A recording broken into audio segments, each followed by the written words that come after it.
progress. I have these incredible goals and dreams, but I just don't know how to accomplish them. I'm kind of obsessed with the idea that caterpillars can become butterflies and one thing can become something entirely different. Will I use my time properly and be the best version of myself, or just spend it scrolling through TikTok? I don't know. Social media has become an integral part of our daily lives. It's great for keeping up with friends, sharing our experiences, and getting the latest news. However, excessive use of social media can be harmful to our mental and physical health. The constant need to check notifications and updates can lead to stress, anxiety, and even addiction.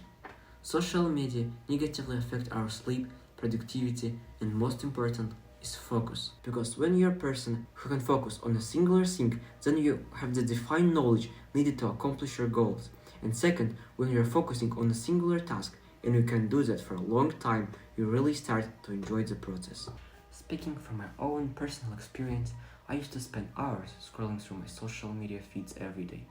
I will often compare my life to the perfect lives of celebrities, leading to feelings of insufficiency and unhappiness. I realized that this excessive use of social media was not only affecting my mental health, but also my productivity. If you find yourself in a similar situation, I need you to listen very closely to the rest of the video, because I'm going to be talking about how you can reclaim back your life by reducing the time of consumption of social networks.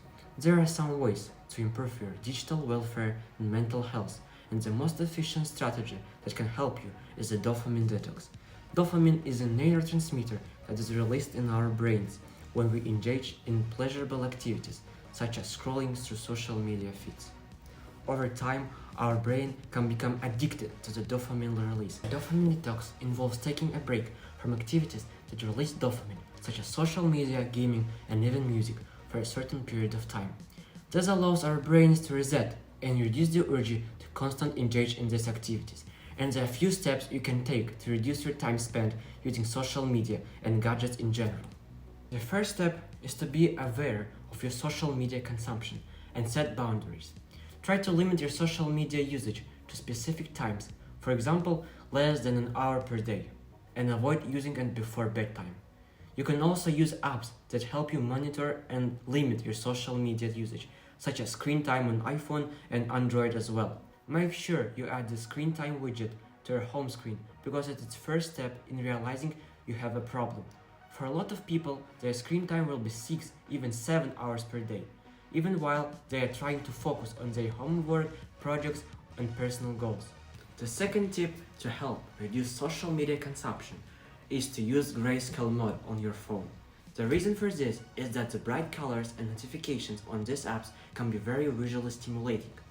Grayscale mode changes the color displays of your phone to shades of the gray, making the interface less interesting. In addition to reducing social media consumption, grayscale mode can also improve sleep quality, since the blue light emitted by phone screens can disrupt our biological processes, making it harder to fall asleep at night. The last tip is to cultivate hobbies that don't involve screens. This can help reduce the amount of time spent on social media and improve your overall well-being. Hobbies that don't involve screens can help us develop new skills and abilities. For example, cooking can improve our culinary skills, while practicing yoga and meditation can improve our physical and mental well-being. These hobbies can also help us meet new people and build meaningful relationships outside of the digital world. Personally, I have tried all these methods, and from personal experience, I can say that they are all effective. After implementing dopamine detox for 5 days, I noticed a significant improvement in my focus and productivity. I was able to complete tasks more efficiently and felt more in control of my own time.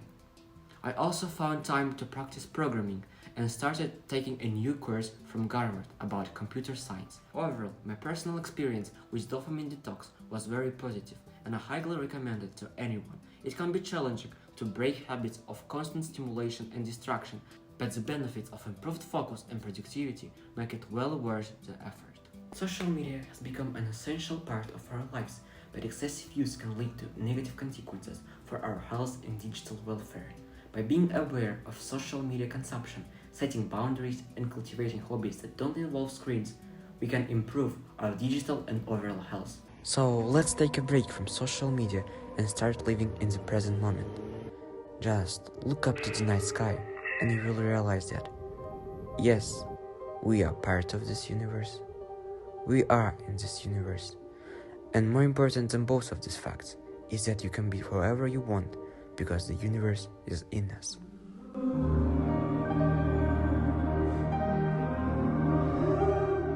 It's one small step for man,